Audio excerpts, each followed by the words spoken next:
You are listening to the Healthy Christian Women Podcast, brought to you by Fit+Faith, the podcast for Christian women to grow healthier in their mind, body, and spirit. Jumpstart your health with your complimentary mind, body, and spirit detox checklist at healthychristianwomen.com/detox. That's healthychristianwomen.com/detox. Here's your host, Dr. Melody Stevens. Hello and welcome to the Healthy Christian Women Podcast. I'm your host, Dr. Melody Stevens, and this is Season 3, Episode 3. We are highlighting a lot of different health experts and people in the medical field and people that have a passion for exactly what we're doing here at Fit+Faith with healthy mind, body, and spirit. And so it is my pleasure, and I'm so excited to have this interview today with Rita Rogers, an ICU nurse who's birthed a passion project called Healthy Beats Skinny. And already just in that title, Healthy Beats Skinny, it is just so 100% in alignment with both my personal story and with the message of Fit+Faith that our health is much more important than what we're looking like on the outside, and that skinny doesn't always equal healthy. And so this is her message as well. So Rita, we're so excited to have you here today. Thank you so much, Melody. I'm excited to be here. Absolutely. So tell us a little bit about how did Healthy Beat Skinny come about? Where are you located? And kind of step us into what God has been doing in your life. So as this came about, I guess, looking back, it's kind of one of those things where I feel like I've been on this path my entire life and didn't even really know it. Looking back, it's a clear path, but as I was on it, it just seemed like all these random events that were happening to me and happening in my life that all led to this moment. And looking back, it's very clear. But I will say, like you said, I'm an ICU nurse. I've been an ICU nurse for 13 years now in a cardiovascular ICU specifically. And it's a teaching hospital. It's a good hospital in Central Illinois. And I also had a lot of problems with eating in my past, in my relationship with food. So two things that really led me to this were I was passionate about my experience with eating and diet culture and all that and breaking free from that and wanting to help other women specifically break free from that as well. But then also my experience in the ICU and a health scare that led me to realize we do not do prevention well in the medical world. We really focus, it's a prescription-based system, 100%. And as physicians and nurses and just preventative care, it's all prescription-based. And we're not really doing a good job using the gifts that God gave us through nutrition to help people heal. So those two things over a course of time really led me to where I'm at today. Absolutely. Oh my goodness. Thank you so much for addressing that. And I know that I feel like in the past 5-ish, 10-ish years in the medical field, they're trying to push prevention more, but they're trying so far late of everything that's already begun happening in the past 50, 60 years. So it's like this new push towards prevention is only coming on the back of 40, 50, 60 years of cultural things and cultural influences that are leading people to now have all of these medical problems. And then, just like you said, and then the big corporations of these pharmaceutical companies and all the money that is tied up there and the politics that are tied up there and all these things that it's like we as a culture have created a lot of these issues. And then we're trying to just put Band-Aids on them with medication when, we're trying to backpedal in what our culture itself has done in harming its people and harming their health. And God's nutrition is exactly what we need, but we've neglected that. 100%. I 100% agree. I guess I do want to be clear, and I do feel like we are so fortunate to live in this country and have the wonderful medical care that we do have, because working in a cardiovascular ICU, yes, people need medical care. We need care when we get in car accidents. We need care when we have a heart attack, those kind of things. But there's so much we can do to prevent the actual health problems, like cardiovascular issues. Some of these problems can be prevented. Some of them are genetic and they have genetic components, but we can do a lot on the front end. And I feel like it all leads to nutrition. And we're really neglecting that. And we just, I guess I look at physicians and we just like try to prevent everything with statins, pain pills, and antidepressants. And there's a need for those at times, but not everybody needs all of that. Sometimes we just need to have education on a nutritional component. And really, we're so far behind in the medical world, like you said. When people have massive heart attacks in the hospital, and the ones that are well enough to receive the education, I work at a good teaching hospital, and we're still telling people to switch to margarine and get on diet soda. Yeah, like this is literally the education we're giving patients. There's still margarine that comes on their trays. There's still all these inflammatory foods that come on their trays. The applesauce we crush medications in has aspartame in it. It's mind-blowing to me that this is how we're feeding patients in a hospital setting, and we're not educating them all on nutrition. There is so much we could do, and we just need to marry the two, really. But that's not happening right now. So my mission is really just educate people on the front end and let them know that they have some power to help themselves with nutrition. Oh my goodness, absolutely. Wow, that's literally like blowing my mind. Like It's pretty crazy. I mean, I feel like the nutrition programs and education programs that I have come in contact with and am aware of in a hospital setting are seemingly only exclusive to when someone is needing some sort of a bariatric surgery. So they need a weight loss surgery of some sort. Then they begin to give them and put them into some of these educational nutrition programs to try to help them on the journey that they're about to go through, and then how to do things differently on the other end after the surgery. And so just the widespread need, though, for the basic nutrition and basic information is lacking, when that could be the answer to so many of these things. And as a culture, we need to be starting this. I mean, growing up is where we started a lot of these bad habits with nutrition from the beginning, with the snack foods and the junk foods and the sodas. It all happened for the majority of us in our young years. Mm-hmm. And then it leads, 50 years later into these health issues. Man, there's many, many things that are multifaceted that are playing into why healthcare and health in general and obesity epidemics are looking like in America and in first world countries. So share with us a little bit about specifically your journey and specifically your passion for nutrition. Yeah, so I guess when I was a kid, it started out pretty young. I was a young girl, and I wrongly found a lot of my value in my body, my looks, those type of things. And I mean, very young. I was not personally immersed in the diet culture, but watched it. Women around me were dieting constantly or not dieting and seeming miserable about their bodies.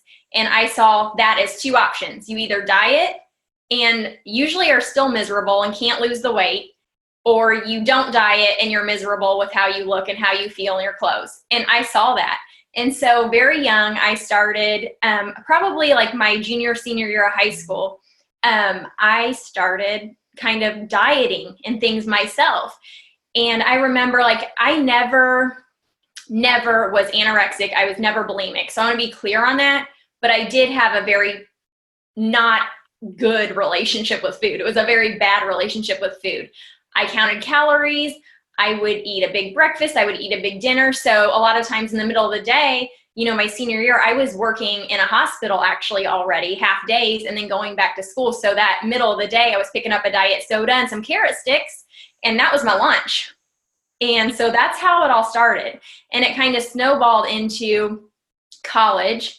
It was a lonely time, even though I was meeting some of the best friends and some of the people that I'm still best friends with to this day. And it was a good time, but at the same time, it was a lonely time because it was confusion. There was a lot of change and transition. And a lot of times problems with food have that emotional component, right?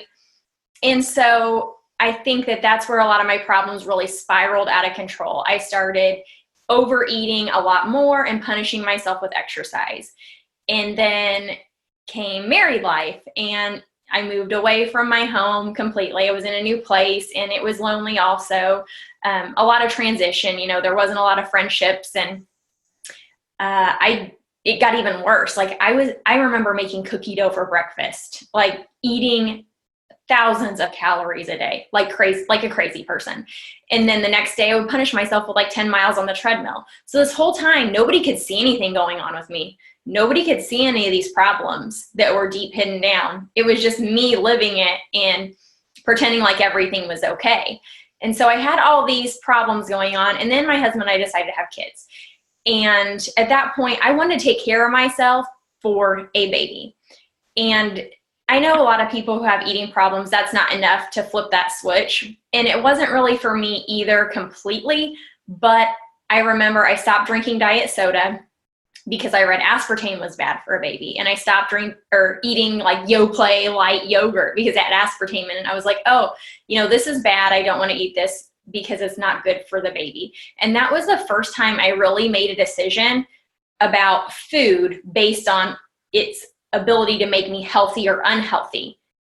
It was the first time I made a decision based on that instead of, is this food going to increase or decrease the size of my waistline? Because that was 100% how I decided on foods before. I equated healthy with thin, 100%. I thought if you're thin, you're healthy. And so that's really like how the name Healthy Beat Skinny came about, because it was the first time like health actually conquered my size. And so those issues kind of continued a little bit on and off after I had my first child. But to make a long story short, I ended up having a major health scare when my oldest daughter was 1. I found a lump on my back. My physician, for some reason, sent me to physical therapy for that lump because I was having pain as well. So he just kind of dropped the ball on that. But like 6 months later, I ended up having an MRI, a biopsy, was told it was cancer. They took it out. It was not cancer. Praise the Lord. Like I know that was God intervening. Like I know that the neurosurgeon, when he told me I didn't have cancer that day, he was like, Rita, I thought I was going to be telling you had cancer. And he was so kind and caring for me up to the surgery and calming me and taking care of my heart the whole time, really. But I know that was God intervening, for one.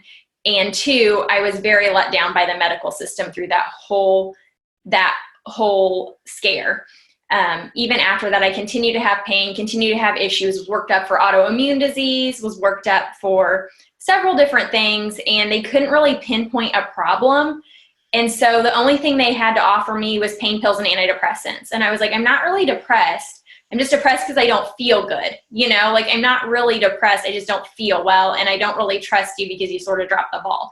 And so I said, no, I'm not going that route. And that's when this whole thing started me researching and figuring out nutrition and what I could do for myself to help myself instead of just relying on doctors to help me, because they weren't willing to. If I didn't fit into their box, if it wasn't easy to fix, and part of that is their fault because they should want to help people more, but part of it, they're busy and they're seeing all these patients like this. It's not the same as it used to be where you had a family doctor that knows you and you go to all the time. You see different people every time you go. You're not treated by the same physician in the hospital as you are at the doctor's office. So there's lots of issues surrounding that, but it was the first time in my life I really started thinking about health. After I had my baby, after all that happened, I started thinking about health. And nothing is more driving towards a goal when it comes to health than finding out you don't have cancer and just wanting to live. That was a huge driver. And so really, this is when I started realizing mindset was so big, and realizing it can help so many people if I can just get them to understand that don't eat for a size, eat for your health. And that's really like my mission, is to help people learn to eat for their health, because it's about being healthy. It's about being able to chase your kids or walk your dog or get out and do all those fun things that life hands you, instead of being trapped, not feeling good in a body that you haven't taken care of. So that's kind of a long story, but that, there's so many facets, I feel like, and that's what I mean. Like, I didn't realize at the time that all these things were happening to me, that I was on this path that allowed me all these different experiences to be able to help people later on. So. I know. Isn't God amazing like that? Yeah. Pretty cool.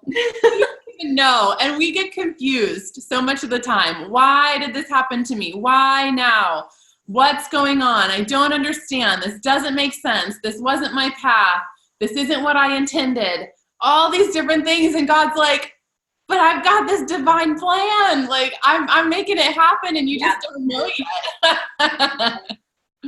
That's so good. Wow. Thank you so much for sharing those things. So what would you say is, when it comes to nutrition, I love the idea of eating for health, not for size, because man, so many things that are supposedly healthy and claim to change our size, it doesn't mean that they're good for us. It doesn't mean that they're actually healthy, whole food, nutritious, And so we need to change our perspective on that.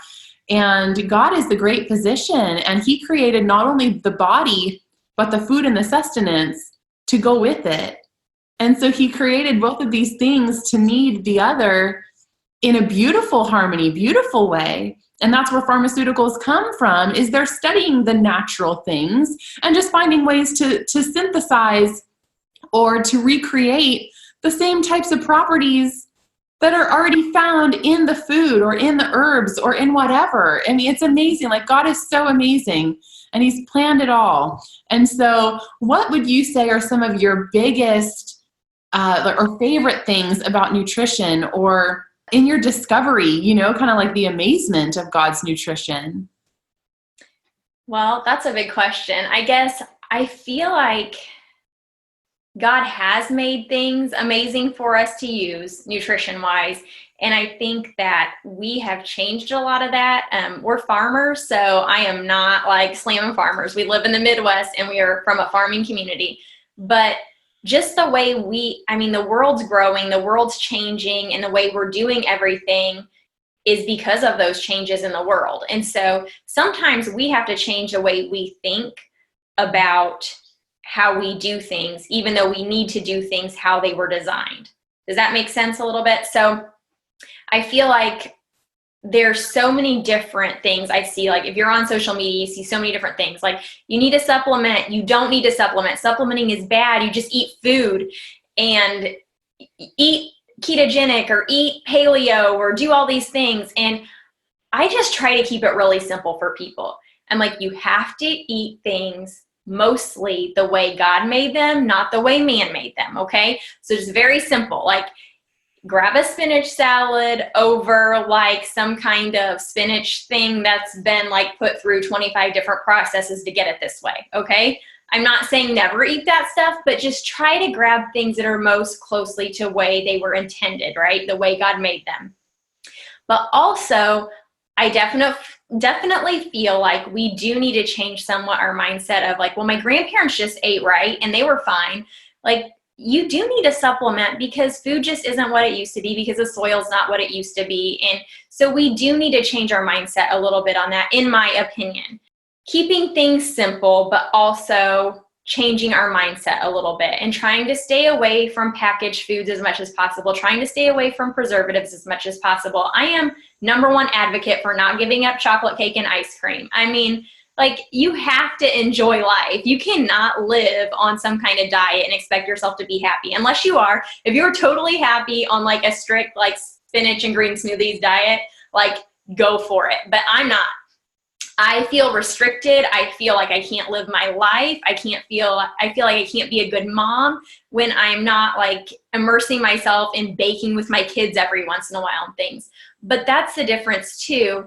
We used to bake with our kids and bake with our family, and now we're picking up a box of cookies from Walmart or like Loft House cookies and things that are loaded with preservatives and prepackaged and Oreos and all these things. So just keeping things simple and as they were intended. And I guess when we do things like chocolate cake or the ice cream, actually enjoying it, not just doing it to do it. So those are some of my favorite nutrition things. I love it. Yeah, absolutely. Having that balance and having the moderation when it comes to some of the sweeter things or some of the things that can be more of an indulgence, and have it really be a purposeful, enjoyable indulgence, not having it be, like you said, I'm cooking an entire thing of cookies for my breakfast, Right. That was I totally did that. Right. That was trying to fill an emotional void or an emotion or a spiritual issue or something else in a very unhealthy way, versus I'm not doing that, but I'm going to enjoy this experience or this party or this celebration or this special moment, and I'm going to have an indulgence that I wouldn't normally have on a daily basis, type of thing. So kind of putting those parameters in place, are we turning to food ultimately from a deeper emotional void, or are we really working on the balance and the moderation, Yeah. And I think even deeper on the nutrition portion, like it really, like that cancer thing, that cancer scare was super scary. And I felt so powerless.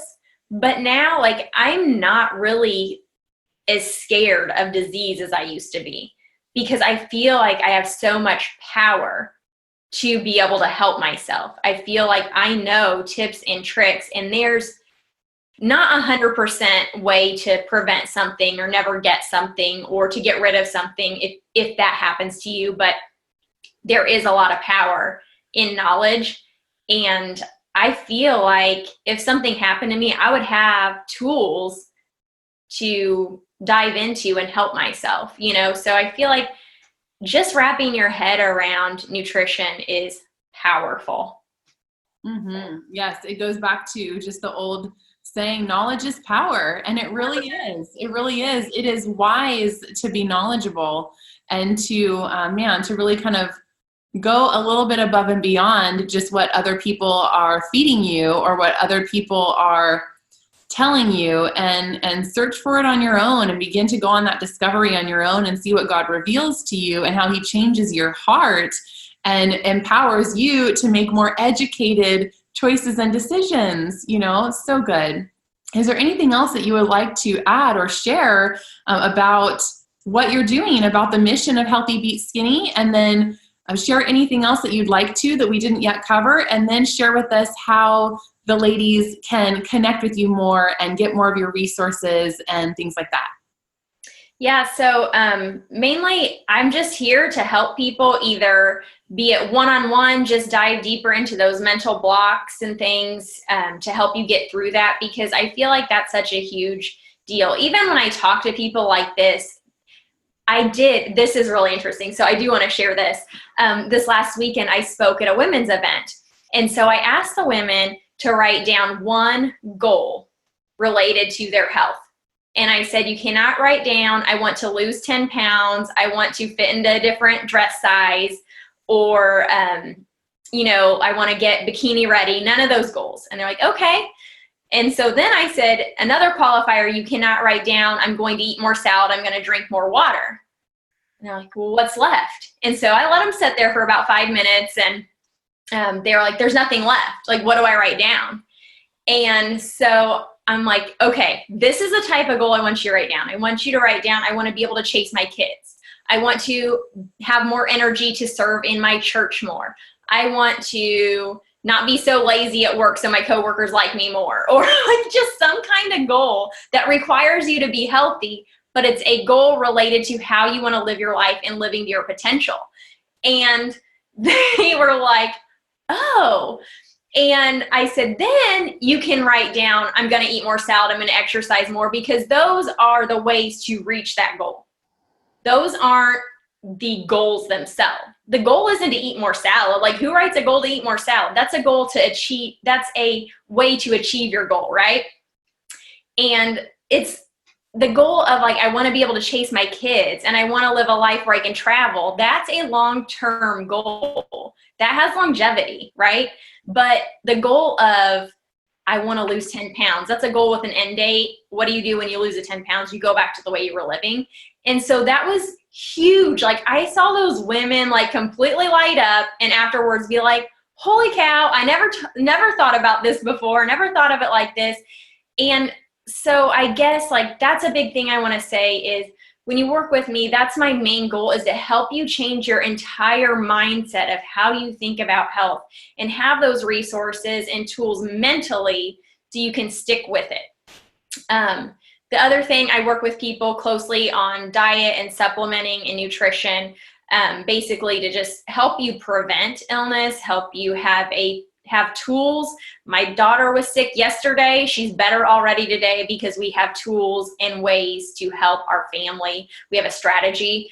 And then as far as connecting with me, I'm at Healthy Beat Skinny on Instagram, Healthy Beat Skinny on Facebook, and my website is healthybeatskinny.com. That may be changing soon because people are starting to know me more as Rita Rogers and actually know me. I've been doing this for a couple years now, so that may be changing very shortly, but if it does, I'll let Melody know so she can hook you up with me. But I have a free printable on there. It's a 28-day workout program on my website that you can go to and pick up if you want. It's basically just really starts really slow and adds up over the 28 days so you can help fit it in however it works for you, because how I work out is really not getting super sweaty all at once. It's built in throughout my day, so it's easy for busy people to do. I love that. I love that. That sounds wonderful. Those are great resources. Love your heart and just everything that you're desiring to help women create a change on a deeper level that truly impacts the joy and fulfillment of their life and of their participation in life and in their family and in their community. So it's so beautiful and wonderful to have you here. You are just the perfect guest for us to have because you have so much knowledge and wisdom, and being able to share what God has done, even through the difficult and scary seasons, how he's taken that to truly create lasting change within you, and then using that now to spread that to others and empower them with knowledge and with God's word and with wanting people to be their best selves. It's so beautiful. So thank you so much for being here. We're just, what a pleasure to have you on our podcast. And so ladies, head over to Healthy Beat Skinny on Facebook or connect with Rita on Instagram, and just keep tabs on her website. Go get that free printable and start incorporating easily exercise into your daily life. So we thank you so much, Rita, for being here. Yep. Thank you so much for having me. Appreciate it. Absolutely. Absolutely. Thank you guys for joining us on this episode of the Healthy Christian Women podcast. We'll see you for our next one. Go ahead and take a second to share and leave a review and just spread the good news about everything that we're doing here at the Fit+Faith community. Thank you so much. Have a great day. Thank you for listening to the Healthy Christian Women podcast. Don't forget to subscribe and share. Are you ready to experience breakthrough in your mind, body, and spiritual health? Join us inside the Fit+Faith lifestyle membership and get started today. Visit fitplusfaith.com/join. That's fitplusfaith.com/join. Step into health and wholeness in Jesus' name. Join today.